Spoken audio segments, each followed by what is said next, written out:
Hello students. बच्चों, पिछली class के अंदर हमने suspended ball system, Coulomb's law in vector form के बारे में बात करी थी और मैंने आपको थोड़ा सा इंट्रोडक्शन दे दिया था about electric field and electric field intensity. बच्चों, मैंने आपको अच्छे से समझा दिया था कि इलेक्ट्रिक फील्ड क्या होता है और फील्ड की इंटेंसिटी क्या होती है, पर एक बार फिर से मैं आपको क्विकली रिकॉल करा देता हूं ये कल वाली बात जो हमने डिस्कस करी थी।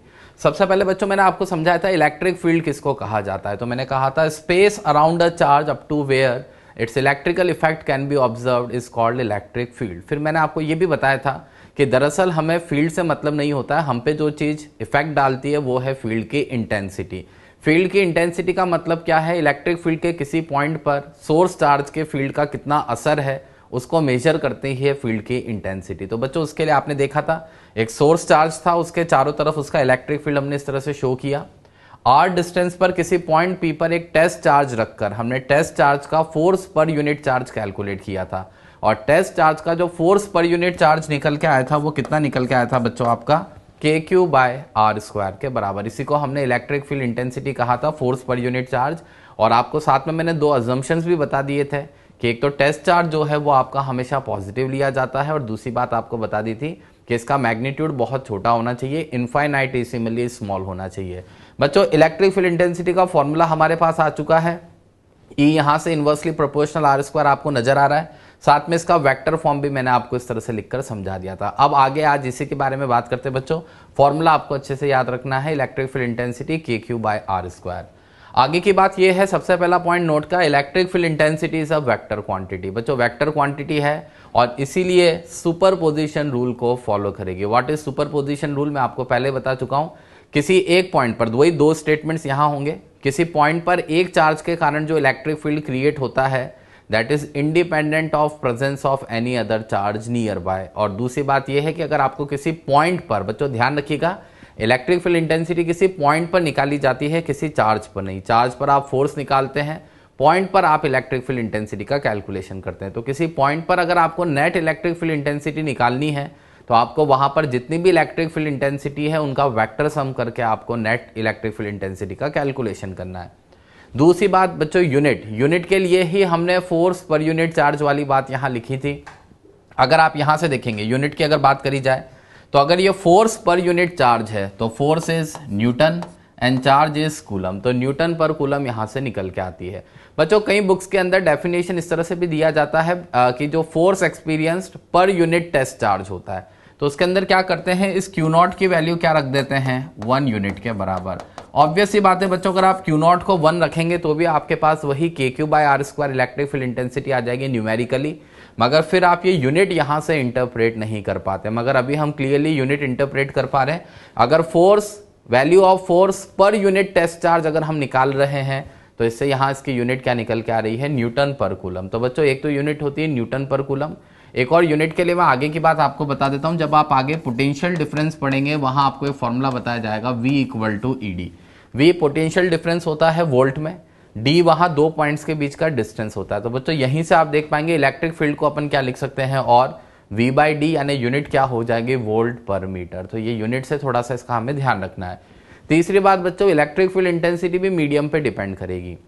अगर आपने सोर्स चार्ज को वैक्यूम में रखा है और उससे r दूरी पर अगर आप उसकी इलेक्ट्रिक फील्ड इंटेंसिटी निकाल रहे हैं तो वैक्यूम में इलेक्ट्रिक फील्ड इंटेंसिटी क्या लिखेंगे हम? 1/4πε0 Q/R²।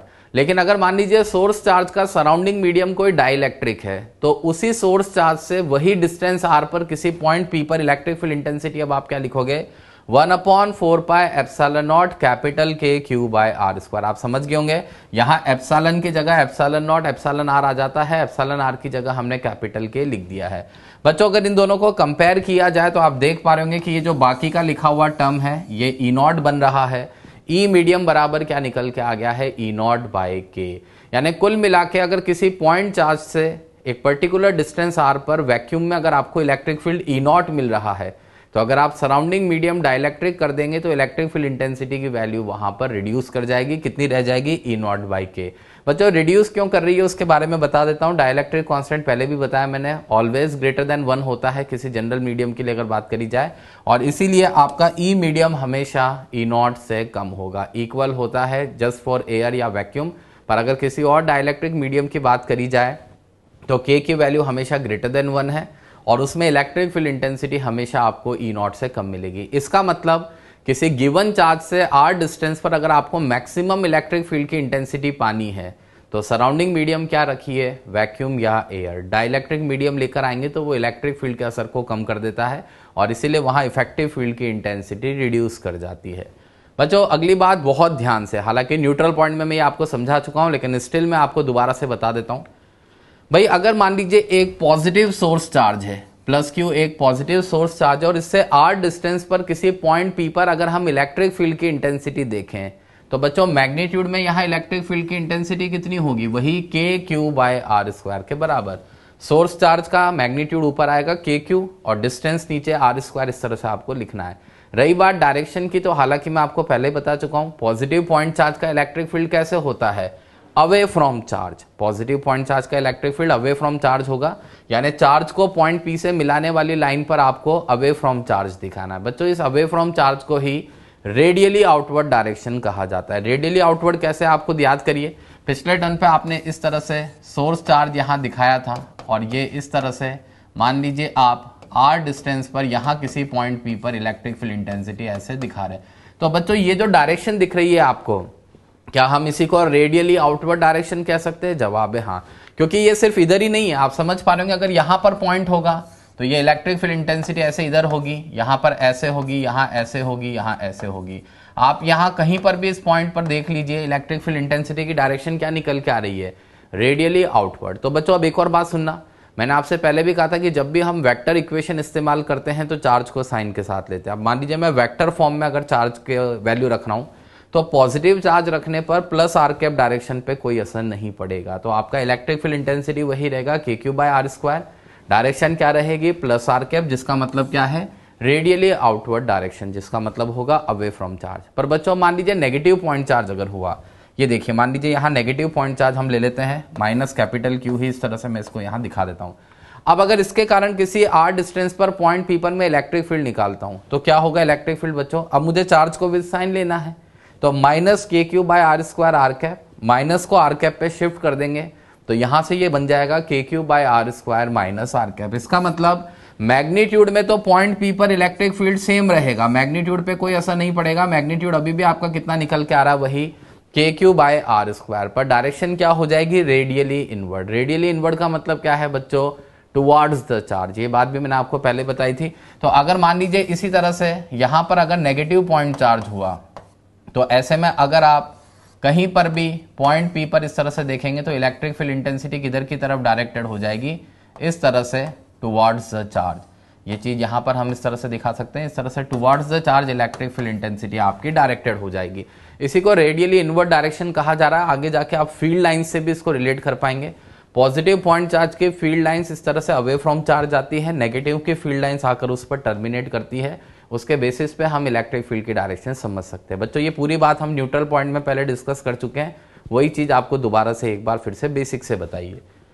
अब आगे की बात और ध्यान से सुने बच्चों, अगर किसी चार्ज Q को आप एक्सटर्नल इलेक्ट्रिक फील्ड E में रखते हैं तो उस पर एक फोर्स लगता है F = QEP वेक्टर। बच्चों वेक्टर इक्वेशन है F = QEP वेक्टर, जहां Q तो क्या है, जिस चार्ज को आपने रखा है, और EP क्या है, electric field intensity at that point. ये चीज हमें अच्छे से ध्यान रखनी बच्चों, और ये बिल्कुल काफी हद तक वही है जैसा आप ग्रेविटेशन में जानते हैं। जैसे अर्थ के ग्रेविटेशनल फील्ड के अंदर जब आप किसी मास को रखते हैं तो उस पर एक फोर्स लगता है जिसको हम mg कहते हैं। तो बच्चों mg के अंदर m तो क्या होता है, खुद उस पार्टिकल का मास, मगर जिसको आप एक्सेलरेशन ड्यू टू ग्रेविटी लिखते हैं, छोटा वाला g, क्या कहीं ना कहीं वो ग्रेविटेशनल फील्ड इंटेंसिटी की ही वैल्यू होती है? जवाब है हाँ, वो की वही चीज यहां आ रही है। अभी आप समझ लीजिए, मान लीजिए एक इलेक्ट्रिक फील्ड है, इसमें आपने पॉजिटिव चार्ज को रखा, तो बच्चों विद साइन लेंगे, F = QEP बना रहेगा। इसका मतलब होगा पॉजिटिव चार्ज पर फोर्स किधर लगेगा, E वेक्टर की डायरेक्शन में। तो बच्चों ये देखिए, अगर आपने किसी इलेक्ट्रिक फील्ड में पॉजिटिव चार्ज को रखा है तो मैग्नीट्यूड में कितना फोर्स लगेगा उस पर, F = QE,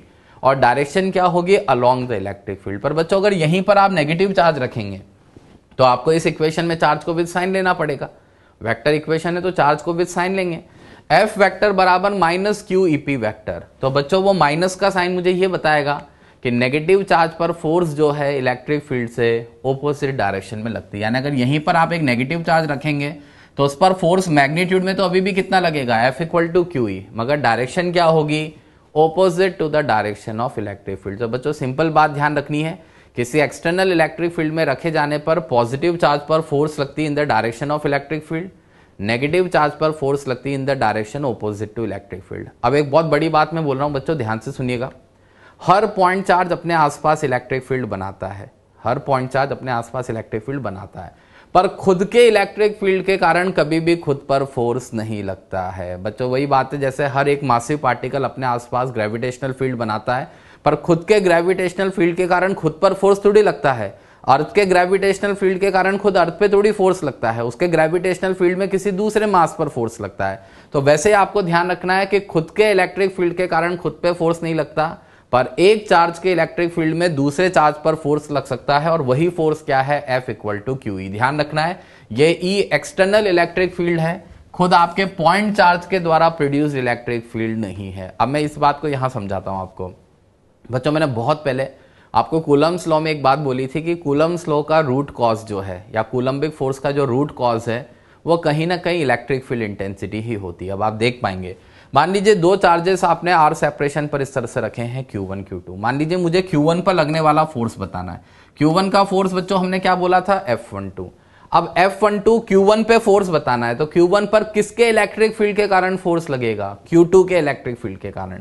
Q2 से R डिस्टेंस पर अगर मैं Q1 की पोजीशन पर पॉइंट P मानकर इलेक्ट्रिक फील्ड दिखाऊं, तो यहां E2 electric field will be away from charge. तो इस पर फोर्स कितना लगेगा बच्चों, प्लस Q1 इंटू E2, और प्लस का Q1 है यानी इलेक्ट्रिक फील्ड की डायरेक्शन में फोर्स लगेगा। देखो बच्चों F12 हमने E2 की डायरेक्शन में दिखा दिया है, Q1 की जगह Q1 रखेंगे, जबकि E2 इसका इलेक्ट्रिक फील्ड है, Q2 का इलेक्ट्रिक फील्ड। तो बच्चों Q2 से R डिस्टेंस पर उसका इलेक्ट्रिक फील्ड कितना बनेगा, KQ2 बाय R स्क्वायर।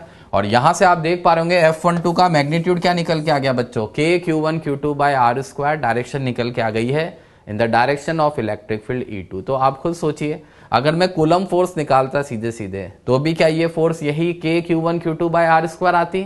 जवाब है हाँ। तो बच्चों ये एग्जांपल मैंने आपको इसलिए दिया है कि ज्यादातर जो फोर्स के क्वेश्चन आपसे करवाए जाते हैं, लाइक हेक्सागन वाले क्वेश्चन हो गए, या अभी आज की क्लास में जो डिस्कस करेंगे, उनमें कुछ में आपसे फोर्स भी निकलवाते हैं।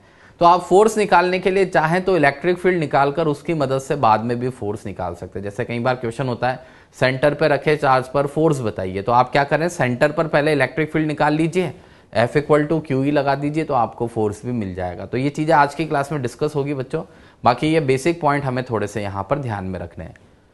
अब क्वेश्चंस पर आते हैं बच्चों। सबसे पहला क्वेश्चन क्या है, charges of equal magnitude Q but alternately, एक के बाद एक, यानी एक छोड़कर एक वाली बात यहां पर चल रही है, but alternately of opposite nature are placed at x equal to a, x equal to 2a, x equal to 4a, x equal to 16a, dot dot dot up to infinity respectively. आपसे पूछा है net electric field at origin क्या होगा। बच्चों obvious ही बात है, ऐसा data देख के आपके दिमाग में स्ट्राइक कर जाना चाहिए कि कहीं ना कहीं जीपी वाली बात आ रही होगी। कैसे बनेगी जरा इधर देखते हैं। पहले जो क्वेश्चन में दिया गया है डेटा, उसके हिसाब से मैं चार्जेस का अरेंजमेंट यहां दिखा देता हूं। तो एक्स एक्सिस पर रखे हुए charges and alternately of opposite nature. तो जैसे सबसे पहले x इक्वल टू ए पर अगर प्लस क्यू रखा है, तो x इक्वल टू 2a पर माइनस क्यू रखा है। फिर x इक्वल टू 4a पर प्लस क्यू रखा है, तो x इक्वल टू 8a पर माइनस क्यू रखा है, and dot dot dot up to infinity. बच्चों बहुत सिंपल क्वेश्चन है। अब अगर आप नेट इलेक्ट्रिक फील्ड निकालेंगे, तो मैं आपको बता देता हूं, सबसे पहले पोजीशन पे जो चार्ज रखा होता है, इसके फील्ड की डायरेक्शन नेट इलेक्ट्रिक फील्ड की डायरेक्शन डिसाइड करती है। यानी अगर मैं बात करूं यहां ओरिजिन पे जो भी नेट इलेक्ट्रिक फील्ड निकल के आएगा, वो 100% किस डायरेक्शन में निकल के आएगा, अब माइनस आई कैप डायरेक्शन। इसके पीछे कारण है बच्चों, इसका डिनोमिनेटर सबसे छोटा है, न्यूमरेटर तो सबके सेम रहने वाले हैं, डिनोमिनेटर इसका सबसे छोटा है। तो यानी ये सबसे बड़ी इलेक्ट्रिक फील्ड की इंटेंसिटी है। तो ये सबसे बड़ी फील्ड की इंटेंसिटी है, तो यानी रिजल्टेंट वेक्टर जो होगा इसकी डायरेक्शन में जाएगा, क्योंकि कुछ वेक्टर इसके सपोर्ट में जुड़ेंगे और कुछ वेक्टर इसमें से माइनस होंगे। तो कैसे होगा जरा देखिए, इस वाले का फील्ड यहां ओरिजिन पे KQ बाय ए स्क्वायर इधर की तरफ, पर अगले चार्ज का इलेक्ट्रिक फील्ड ऑपोजिट डायरेक्शन में होगा, तो हमने इसमें से उसको माइनस कर दिया, तो माइनस KQ अपॉन 2a का स्क्वायर। फिर इस पॉजिटिव चार्ज का फील्ड इस डायरेक्शन में ऐड होगा, KQ बाय 4a स्क्वायर, तो अगले चार्ज का इलेक्ट्रिक फील्ड ऑपोजिट डायरेक्शन में जाकर इसमें से माइनस होगा and up to infinity. Simple सा सीक्वेंस है, K Q by A square minus K Q by 2a square. बच्चों ध्यान रखना है, मैंने चार्ज को विद साइन नहीं लिया है, यहां माइनस का साइन सिर्फ किस वजह से आया है कि इस पॉजिटिव चार्ज का इलेक्ट्रिक फील्ड अगर इधर था तो नेगेटिव चार्ज का इलेक्ट्रिक फील्ड ऑपोजिट डायरेक्शन में आएगा, तो उसको हमने उसमें से माइनस किया है। नेट इलेक्ट्रिक फील्ड निकालने सुपरपोजिशन कर दिया है हमने, ओरिजिन पे सभी चार्जेस के फील्ड का वेक्टर सम हमने यहां पर एक तरह से कर दिया है। अब बच्चों क्या होगा, K Q by A square बाहर कॉमन आ जाएगा, यहां से क्या क्या बचेगा 1 minus 1/4 plus 1/16 minus 1/64 and up to infinity. शायद मेरे हिसाब से आप देख के इसको समझ पा रहे होंगे, ये एक जीपी बन गई है और जीपी में फर्स्ट टर्म जो है वो 1 है और आप कॉमन रेशियो यहां से देख पा रहे होंगे दैट इज -1/4। तो के क्यू बाई ए स्क्वायर को बच्चों मैंने q अपॉन 4πε0 ए स्क्वायर यहां लिख दिया है और सम ऑफ इनफाइनाइट जीपी, तो ये आप जानते हैं a अपॉन 1 माइनस आर होता है, a की जगह 1 आ जाएगा, 1 माइनस आर की जगह कॉमन रेशियो -1/4 आ जाएगा बच्चों। 1 प्लस 1/4 नीचे करेंगे तो 5/4 बनेगा, ऊपर जाएगा तो ये 4/5 बन जाएगा और यहां आप देख पाएंगे इस 4 से ये 4 इस तरह से कैंसिल आउट हो जाएगा। तो finally net electric field at origin आपका क्या निकल के आ जाएगा, q अपॉन 5πε0 a स्क्वायर के बराबर। सिंपल सा क्वेश्चन था बच्चों, बस ध्यान रखना है जो भी इस ओरिजिन पॉइंट के नियरेस्ट चार्ज होगा उसके हिसाब से फील्ड की डायरेक्शन डिसाइड होगी। मान लीजिए यहां -q होता और यहां +q होता, तो -q के हिसाब से ही फील्ड डिसाइड होता, इधर की तरफ नेट फील्ड होता तो ये नेगेटिव वालों के फील्ड इधर जुड़ जाते हैं और उसमें से पॉजिटिव वालों के माइनस हो जाते हैं। तो आपको अपने हिसाब से थोड़ा सा समझ के क्वेश्चन को करना है। सिंपल सा एक जीपी पर बेस्ड क्वेश्चन हमने यहाँ डिस्कस कर लिया है। अब बच्चों सुपरपोजिशन पर बेस्ड और प्रॉब्लम्स को हम यहाँ पे डिस्कस कर लेते हैं। सबसे पहला क्वेश्चन आपके सामने कुछ इस तरह से, एक इक्विलेटरल ट्राइंगल है और इसमें 3 पॉइंट चार्जेस रखे हुए हैं, मगर थोड़ा ध्यान देना बच्चों। पहली बात, आपको क्वेश्चन में net electric field intensity point P पर बतानी। मैंने आपको पहले भी बोला है इलेक्ट्रिक फील्ड इंटेंसिटी हम किसी पॉइंट पर निकालते हैं, किसी चार्ज पर इलेक्ट्रिक फील्ड इंटेंसिटी नहीं निकालते हैं। आप यूं कह सकते हो उस चार्ज की पोजीशन पर इलेक्ट्रिक फील्ड क्या है ये बता सकते हैं। तो चार्ज पर तो फोर्स निकालते हैं और किसी पॉइंट पर इलेक्ट्रिक फील्ड इंटेंसिटी निकालते हैं। बच्चों यहां पर आपसे कहा गया ये पी पॉइंट है, यहां कोई चार्ज नहीं रखा हुआ है, आप ध्यान दीजिए। और 3 चार्जेस रखे हुए हैं, 3 पॉइंट चार्जेस है, कहां रखे हुए हैं, 2 तो वर्टिसेस पे रखे हुए हैं और एक सेंट्रॉइड पे रखा हुआ है। सेंट्रॉइड ओ को हमने यहां पर दिखाया हुआ है और इक्विलेटरल ट्राइंगल है, हर एक साइड ए के बराबर है। अब हमें क्या करना है बच्चों, इस पॉइंट पी पर नेट इलेक्ट्रिक फील्ड इंटेंसिटी बतानी है। तो इस पॉइंट पी पर इन तीनों चार्जेस की इलेक्ट्रिक फील्ड इंटेंसिटी दिखाइए, उसका वेक्टर सम करिए सुपरपोजिशन रूल के अकॉर्डेंस में, तो आपको नेट इलेक्ट्रिक फील्ड इंटेंसिटी पता चल जाएगी। तो करना क्या है बच्चों, जरा इधर देखिए, ये डायग्राम मैंने यहां दिखा दिया है। 3 पॉइंट चार्जेस ये रहे आपके, एक तो यहां पर है ये वाला Q, एक यहां पर है ये वाला Q और एक सेंटर पर है ये वाला Q। और हम कैलकुलेशन किस पर कर रहे हैं बच्चों, इस पॉइंट P पर कैलकुलेशन कर रहे हैं। इस वाले +Q चार्ज के कारण इलेक्ट्रिक फील्ड पॉइंट P पर होगा अवे फ्रॉम चार्ज E, इस तरह से है ना, along the straight line joining the charge in point P, और अवे फ्रॉम चार्ज E आप इस तरह से दिखाएंगे। ऐसे ही इस वाले चार्ज के कारण पॉइंट P पर इलेक्ट्रिक फील्ड होगा अवे फ्रॉम चार्ज, और ये भी E होगा बच्चों, मैग्नीट्यूड दोनों का सेम आएगा। अभी आप देख पाएंगे KQ बाई ए स्क्वायर, इधर से भी KQ बाई ए स्क्वायर। पर बच्चों जो सेंटर का चार्ज है उसके वर्टेक्स से दूरी a के बराबर नहीं है, तो अभी मैंने उस डिस्टेंस को 2 मिनट के लिए r कह दिया है और इसके कारण पॉइंट P पर जो इलेक्ट्रिक फील्ड होगा that will be something E dash बोल दिया हमने इसको इस तरह से, अवे फ्रॉम चार्ज। अब मुझे पॉइंट P पर नेट इलेक्ट्रिक फील्ड निकालने के लिए इन तीनों इलेक्ट्रिक फील्ड इंटेंसिटी का वेक्टर सम करना है। पर उससे पहले बच्चों मुझे इस r को a में कन्वर्ट करना पड़ेगा, क्योंकि क्वेश्चन में मुझे a का डेटा दिया गया है, r नाम की चीज है नहीं। तो r को a में कैसे कन्वर्ट करेंगे, वैसे आप जानते भी होंगे इक्विलेटरल ट्राइंगल में सेंटर से वर्टेक्स की दूरी कैसे निकाली जाती है। तो यहां से मैंने एक परपेंडिकुलर बाइसेक्टर नीचे ड्रॉ कर दिया बच्चों। अगर ये परपेंडिकुलर बाइसेक्टर है और अगर इसकी हर एक साइड a के बराबर है तो ये यहां से यहां तक का डिस्टेंस कितना हो गया है बच्चों, a/2। आप देख पा रहे होंगे दिस इज a/2। और ये टोटल एंगल जो बनता है, इक्विलेटरल ट्राइंगल है तो ये टोटल एंगल बच्चों कितना बनता है, 60 डिग्री इस तरह से। तो आधा एंगल इधर बनेगा 30 डिग्री। तो आप देख पा रहे होंगे 30 डिग्री का एंगल है a/2 और ये r। मैं इस राइट एंगल ट्राइंगल के अंदर cos थीटा लगा देता हूं। तो cos 30 डिग्री बराबर आप क्या लिखेंगे, बेस a/2 अपॉन हाइपोथेनस r। बच्चों cos 30 डिग्री √3/2, 2 से ये a/2 का 2 कैंसिल होगा। आप सॉल्व करके देख लीजिए यहां से r की वैल्यू क्या निकल के आती है, a/√3। यानी आपने ये क्लियरली प्रूव कर दिया है कि वर्टेक्स से इस सेंटर की जो डिस्टेंस है ये किसके बराबर हो गई है, a/√3 के बराबर। अब बच्चों बस हमें पॉइंट पी पर सुपरपोजिशन करना है, यानी net electric field intensity will be the vector sum of all the electric field intensity. तो ईपी बराबर क्या लिखेंगे, ई डैश जो आपकी इलेक्ट्रिक फील्ड इंटेंसिटी है प्लस 2e cos 30 डिग्री। बच्चों इधर सुनिएगा, ये ई और ई मैग्नीट्यूड में बराबर है, इनके बीच का एंगल क्या है 60 डिग्री। तो इनका जो रिजल्टेंट होगा वो इनके एंगल बाइसेक्टर के अलोंग ठीक बीचों बीच होगा, और वो ठीक बीचों बीच रिजल्टेंट कितना होता है 2e cos थीटा बाई 2, यानी 2e cos 60 बाई 2 डिग्री। तो cos 60 बाई 2 को 30 लिख दिया है, तो 2e cos 30 डिग्री।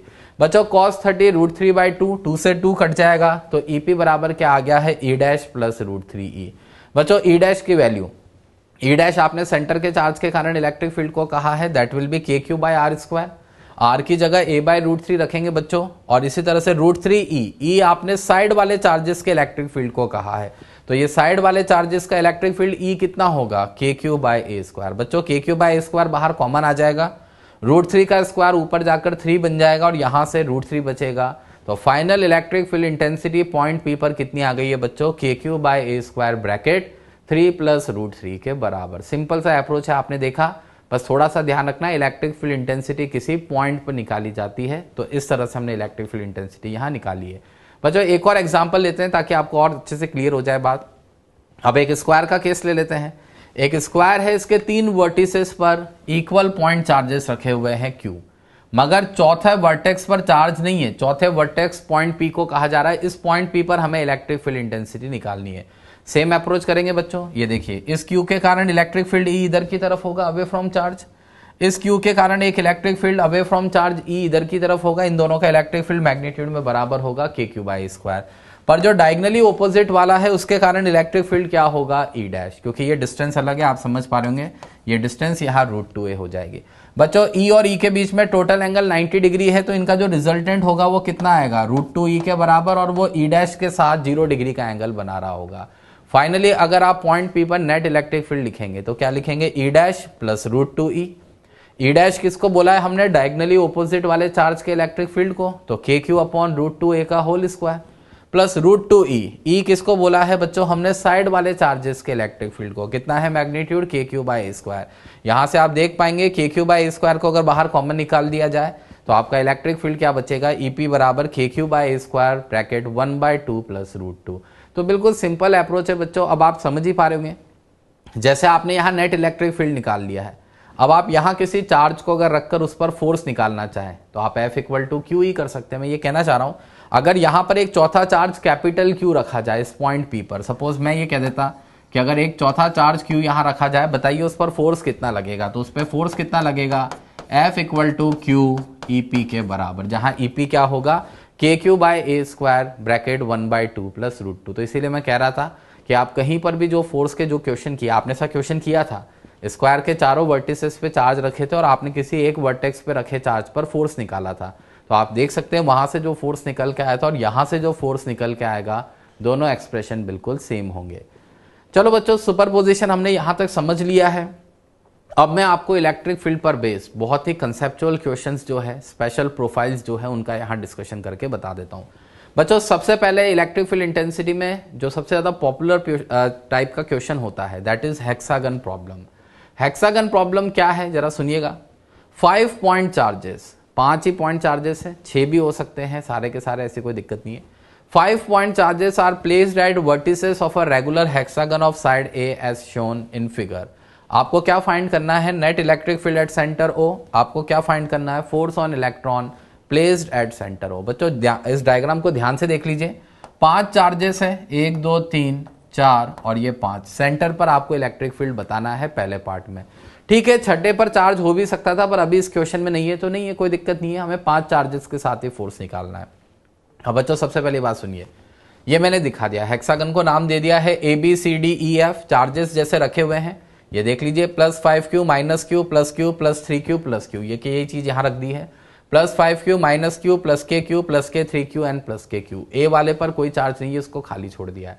सबसे पहली बात, रेगुलर हेक्सागन से क्या फायदा मिलता है, एक तो रेगुलर हेक्सागन में सेंटर से जो वर्टेक्स की डिस्टेंस होती है वो साइड लेंथ A के बराबर होती है। अगर इसके साइड लेंथ A है तो यहाँ distance of centre from vertex R equal to A होता है। कारण ये बच्चों, ये सारे एंगल जो आप यहाँ देख पा रहे होंगे ये 60 डिग्री के एंगल बनते हैं, यहाँ सभी जगह 60 डिग्री का एंगल बनेगा।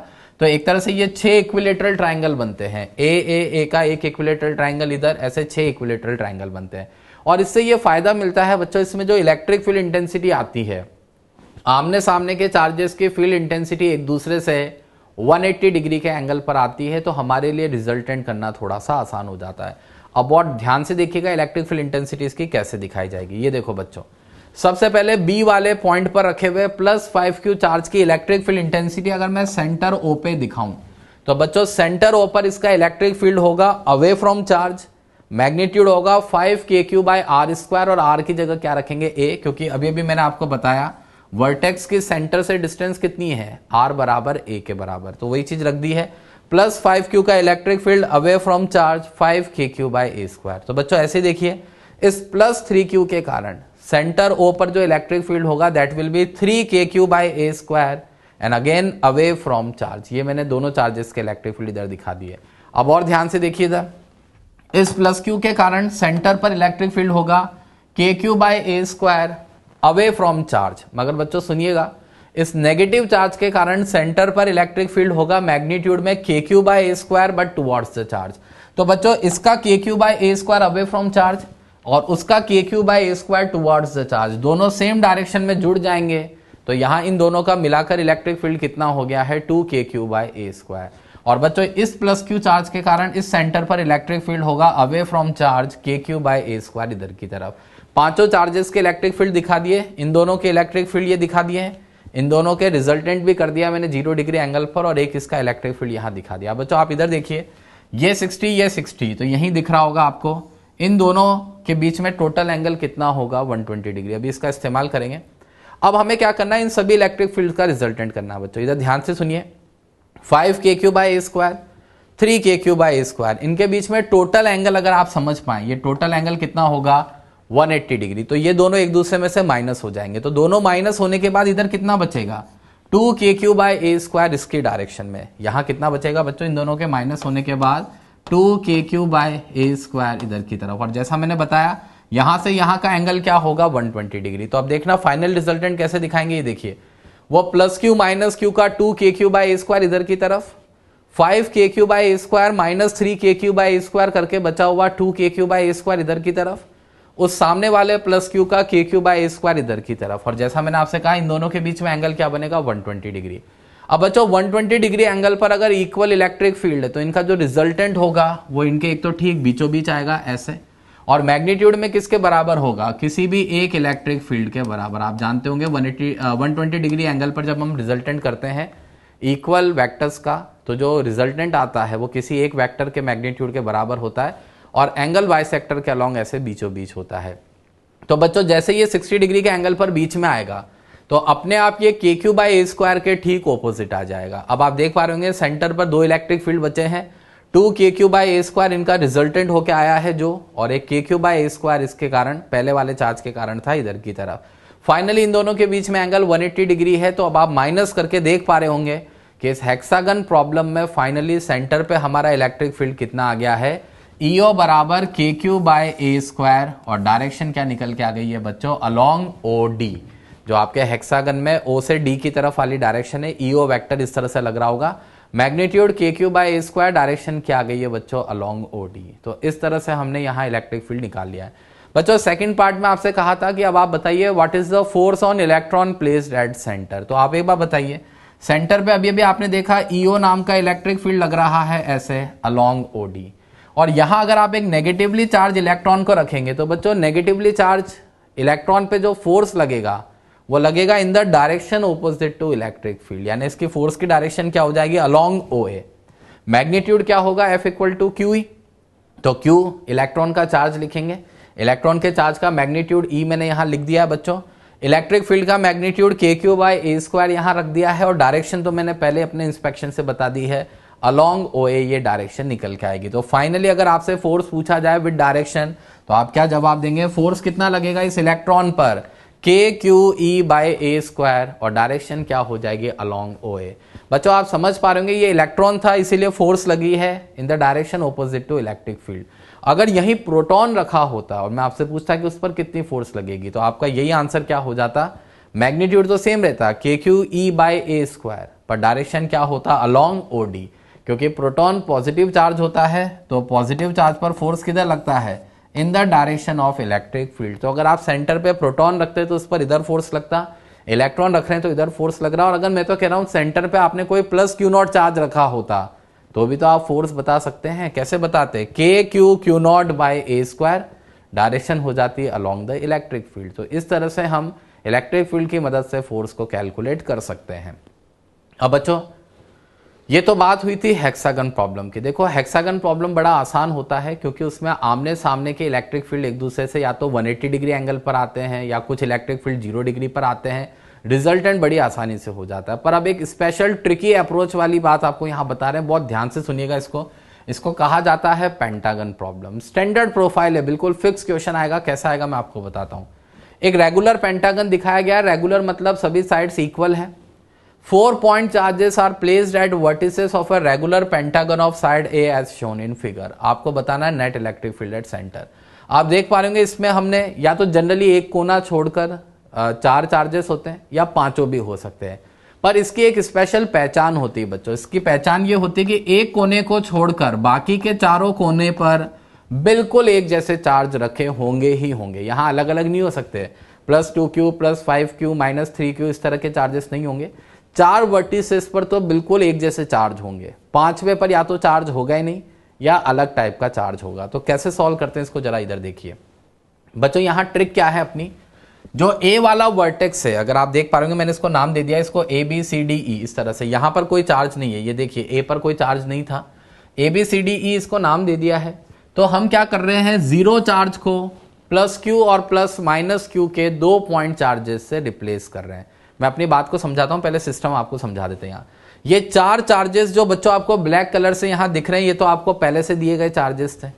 दूसरी बात, यहां सेंटर से वर्टेक्स की जो दूरी होती है उसको R कहेंगे, अब वो A के बराबर नहीं होगी तो इस डिस्टेंस को R कह देते हैं।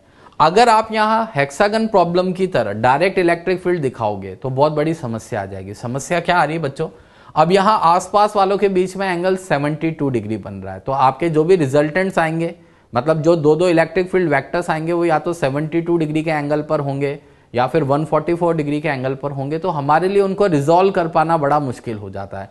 तो क्या ट्रिक लगाते हैं, बहुत ध्यान से सुनिए मेरी बात को।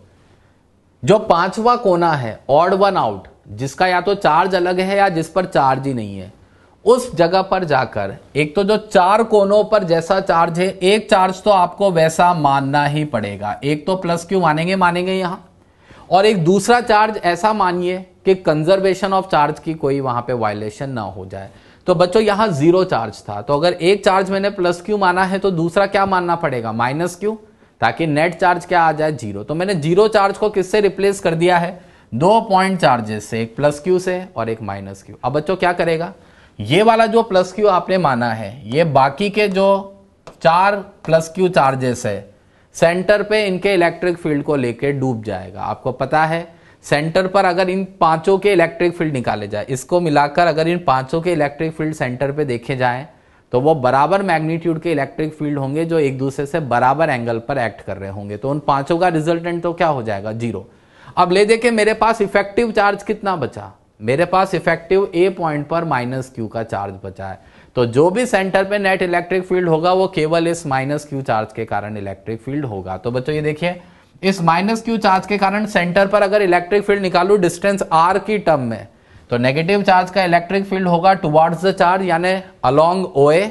मैग्नीट्यूड कितना हो जाएगा, KQ/R² के बराबर। सिंपल सा क्वेश्चन था, EO बराबर आ गया है KQ/R² अलोंग OA। अब बच्चों वही बात, अगर क्वेश्चन आपसे R की टर्म में पूछ रहा है तो ठीक है, कभी कभी हमसे पूछा जाता है कि नहीं साइड लेंथ A की टर्म में बताइए इसकी वैल्यू क्या होगी, तो फिर हमें थोड़ी मेहनत करनी पड़ती है। बच्चों ये देखिए, यहां से अगर आप इस डिस्टेंस को निकालना चाहते हैं, जैसे ये देखिए ये डिस्टेंस R है, हम ये वाला ट्राइंगल यहां पे दिखा रहे हैं, ये सेंटर O, ये R और R, ED वाली साइड मैंने नीचे दिखा दी है और एक परपेंडिकुलर बाइसेक्टर ड्रॉ कर दिया है। बच्चों टोटल एंगल 72 डिग्री है, तो परपेंडिकुलर बाइसेक्टर ड्रॉ करोगे तो 36 लिखा जाएगा। ये आर है और ये परपेंडिकुलर बाइसेक्टर है तो ये a/2 होगा। तो बच्चों यहाँ साइन लगाएंगे, इस बार साइन थीटा लगाने पर p/h करेंगे तो p/h a/2 अपॉन r होगा। पर आप क्या करो, साइन 36 डिग्री को लगभग साइन 37 मान लो, कैलकुलेशन थोड़ी सी आसान हो जाती है, अप्रोक्सीमेशन में आंसर आ जाएगा। साइन 37 की वैल्यू हम अच्छे से जानते हैं 3/5, that will be equal to a/2r। तो बच्चों यहां से r कितना निकल के आ गया है 5a/6 के बराबर। r की ये वैल्यू यहां पर रख दीजिए, kq/r² में नीचे r की जगह 5a/6 रखेंगे तो बच्चों यही इलेक्ट्रिक फील्ड आपका साइड लेंथ एक ही टर्म में कितना आ जाएगा 36/25 kq/a² और डायरेक्शन क्या हो जाएगी अलोंग OA। तो इलेक्ट्रिक फील्ड अगर आपसे आर की टर्म में पूछे तो क्वेश्चन यही खत्म हो जाएगा। अगर ए की टर्म में पूछ रहा है, साइड लेंथ मतलब जो साइड है उसके लेंथ की टर्म में पूछ रहा है तो आप इस जगह पर जाएंगे। बाकी ये अप्रोच हमें बहुत अच्छे से क्लियर होनी चाहिए, इस तरह से इस पेंटागन प्रॉब्लम को यहाँ पर किया जाता है। अब बच्चों एक बार और मैं आपको एक और एग्जाम्पल लेके समझाता हूँ ताकि आप इस चीज को अच्छे से क्लियर कर सके। सेम क्वेश्चन फिर से है, पेंटागन प्रॉब्लम ही है। 5 पॉइंट चार्जेस, पिछली बार 4 थे, इस बार 5 पॉइंट चार्जेस है, are placed at corners of a regular pentagon of side A as shown in figure. आपको नेट इलेक्ट्रिक फील्ड बताना है सेंटर ओ पे। बच्चों इस बार फिर से देख लीजिए, जैसा मैंने आपसे पहले कहा था 4 कोनों पर एक जैसे चार्ज होंगे और 5वें पे ऑड वन आउट होगा। इस बार ऑड वन आउट क्या है -q चार्ज। ठीक है, कैसे सॉल्व करेंगे वही चीज देखिए। यहां जो 4 कोनों पर चार्ज है, 5वें पर एक चार्ज तो वो मानना ही मानना है, +q का एक चार्ज तो मानना ही है ताकि ये बाकी के 4 के इलेक्ट्रिक फील्ड को सेंटर पर बैलेंस करके कैंसिल आउट कर दे, 0 कर दे। और दूसरा पॉइंट चार्ज मुझे ऐसा मानना है कि कंजर्वेशन ऑफ चार्ज का वायलेशन ना हो। तो बच्चों यहां नेट चार्ज कितना था -q चार्ज, तो हम -q चार्ज को क्या लिख सकते हैं, एक तो +q चार्ज और दूसरा +-2q चार्ज। एक और पॉइंट चार्ज दिखाएंगे -2q, दोनों जोड़ के देख लीजिए कंजर्वेशन ऑफ चार्ज का वायलेशन नहीं हो रहा है। तो मैंने एक -q चार्ज को 2 पॉइंट चार्जेस के सब्सटीट्यूशन से रिप्लेस कर दिया है, एक +q और एक -2q। अब बच्चों जैसा पहले बोला था, ये +q जो साइड वाले ये सारे चार्जेस हैं, इनके इलेक्ट्रिक फील्ड को सेंटर पर बैलेंस करके 0 कर देगा। और अब आपका electric field, effective electric field centre पे किसके कारण होगा, -2q चार्ज के कारण। -2q चार्ज से r डिस्टेंस पर सेंटर ओ पर इलेक्ट्रिक फील्ड होगा टुवर्ड्स द चार्ज। मैग्नीट्यूड कितना लिखेंगे बच्चों, वही 2kq/r², डायरेक्शन वही हो जाएगी अलोंग OA। ये चीज एज इट इज आ गई है बच्चों। अब वही बात, अगर r की टर्म में पूछ रहे हैं तो क्वेश्चन यही खत्म। अगर a की टर्म में पूछ रहे हैं तो r की जगह 5a/6 यहां रखकर देख लीजिए, आपका इलेक्ट्रिक फील्ड कितना आ जाएगा बच्चों 72/25 kq/a² अलोंग OA। तो पेंटागन प्रॉब्लम बिल्कुल फिक्स प्रोफाइल का क्वेश्चन होता है बच्चों। 4 कोनों पर एक जैसे चार्ज आएंगे, 5वें पर एक चार्ज तो वही मानना है सेम उनकी तरह, और दूसरा पॉइंट चार्ज ऐसा मानना है कि कंजर्वेशन ऑफ चार्ज का वायलेशन ना हो। तो इस तरह का अप्रोच करके आप क्वेश्चन को आसानी से कर सकते हैं। अब बच्चों एक थोड़ा सा टिपिकल प्रोफाइल का क्वेश्चन भी हम देखते हैं, ये आपका थोड़ा सा 3D इमेजिनेशन कितना इससे क्लियर होता है वो चीज चेक करेगा। Figure shows an equilateral triangle with 3 charges +q each placed at its vertices. Find net electric field at distance x above its center in direction perpendicular to plane of figure।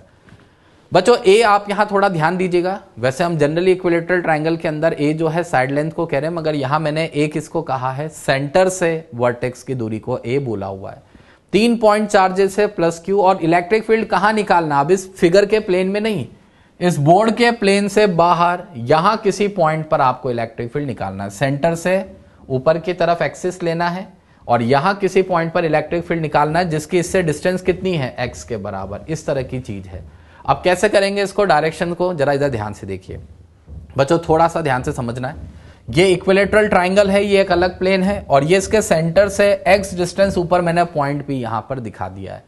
अब बच्चों क्या होगा, ये distance तो a था और ये perpendicular direction में डिस्टेंस क्या है, x।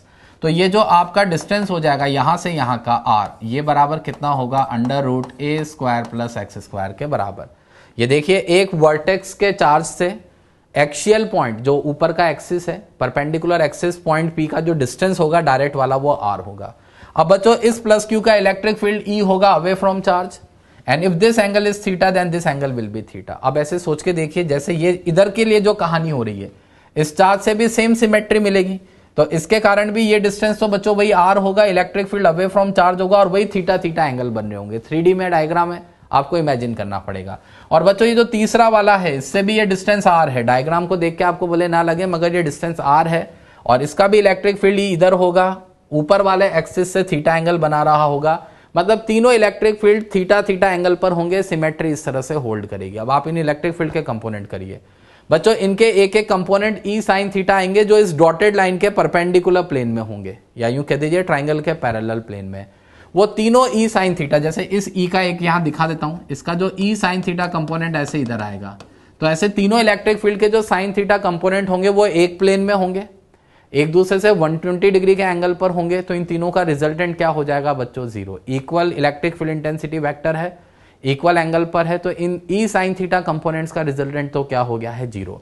और इन तीनों के कॉस थीटा कंपोनेंट ऊपर की डायरेक्शन में जुड़ जाएंगे। तो फाइनली अगर मैं आपसे पूछूं इस पॉइंट पी पर नेट इलेक्ट्रिक फील्ड इंटेंसिटी कितनी होगी, तो जवाब है इसकी नेट इलेक्ट्रिक फील्ड इंटेंसिटी आपको यहां दिख रही होगी इस तरह से। ये नेट इलेक्ट्रिक फील्ड इंटेंसिटी निकल के आएगी 3e cos थीटा के बराबर, और डायरेक्शन आप समझ गए होंगे अलोंग दिस परपेंडिकुलर एक्सिस। इस परपेंडिकुलर एक्सिस के अलोंग ही इलेक्ट्रिक फील्ड काम करेगा। बच्चों 3D में डायग्राम में मैं खुद कह रहा हूं थोड़ा सा ज्यादा सोचना पड़ता है, टिपिकल लगता है, पर जरा सा ध्यान देंगे तो आसान हो जाएगा। ऐसी चीजें आगे आप जब डिस्क के इलेक्ट्रिक फील्ड, रिंग के इलेक्ट्रिक फील्ड पढ़ेंगे, वहां इसी तरह के एक्सिस पर कंपोनेंट्स करना हमें सीखना है, तो इसलिए अभी से इसको थोड़ा बहुत जान लेंगे तो आसान हो जाएगा। चलो बच्चों फाइनली पॉइंट पी पर समझ में आ गया, नेट इलेक्ट्रिक फील्ड क्या होगा, 3e cos थीटा। अब 3e cos थीटा का मैग्नीट्यूड क्या होगा, 3 की जगह 3, e कितना होगा kq by r square, kq by r square. तो r की जगह क्या लिखेंगे बच्चों, under root a square plus x square का होल स्क्वायर। और cos थीटा यहां से देखिए base upon hypotenuse, base is x, hypotenuse is r, यानी under root a square plus x square. तो ये वैल्यू रख देते हैं cos थीटा की, x upon under root a square plus x square. बच्चों मल्टीप्लाई करके देख लीजिए, फाइनली पॉइंट पी पर आपका नेट इलेक्ट्रिक फील्ड कितना आ गया है, 3kqx अपॉन ए स्क्वायर प्लस एक्स स्क्वायर की पावर 3/2। यह आपका नेट इलेक्ट्रिक फील्ड है। डायरेक्शन बता दिया आपको, अलोंग द परपेंडिकुलर एक्सिस होगा, इस तरह से ये इलेक्ट्रिक फील्ड एक्ट करेगा। बच्चों ऐसा एक एक्सप्रेशन हम पहले एक जगह फोर्स में ला चुके हैं। अगर आपसे पूछा जाए कि बताइए एक्सिस पर किस डिस्टेंस पर ये इलेक्ट्रिक फील्ड की वैल्यू मैक्सिमम होगी, तो आप इसका dE बाई dx 0 से इक्वेट करेंगे और आप चेक कर पाएंगे कि this electric field will be maximum at x equal to plus minus a by root 2। ये हम एक बार पहले क्वेश्चन कर चुके हैं बच्चों, आप याद करिए, फोर्स का मैक्सिमाइजेशन किया था हमने y एक्सिस पर पॉइंट रखकर। तो वैसे के वैसे यहाँ पर आप इसको करके देखेंगे तो यही आंसर आपको मिलेगा। तो थोड़ा सा इस तरह से अपना 3D विजन भी क्लियर होना चाहिए बच्चों। आज की क्लास में जो आपको इलेक्ट्रिक फील्ड इंटेंसिटी पर बेस्ड क्वेश्चन कराए हैं उन्हें हमें अच्छे से समझना है, उन पर बेस्ड होमवर्क के क्वेश्चंस को आप अच्छे से प्रैक्टिस करें। फिर आगे के लेक्चर्स के अंदर आपको equilibrium of charged oil drop के बारे में बताएंगे, और इसके अलावा अलग अलग तरह के चार्ज डिस्ट्रीब्यूशंस को स्टडी करके उनकी मदद से अलग अलग ज्योमेट्रीज के इलेक्ट्रिक फील्ड कैसे निकाले जाते हैं उसके बारे में आगे के लेक्चर्स में बात करी जाएगी। तो आज के लेक्चर के लिए इतना ही।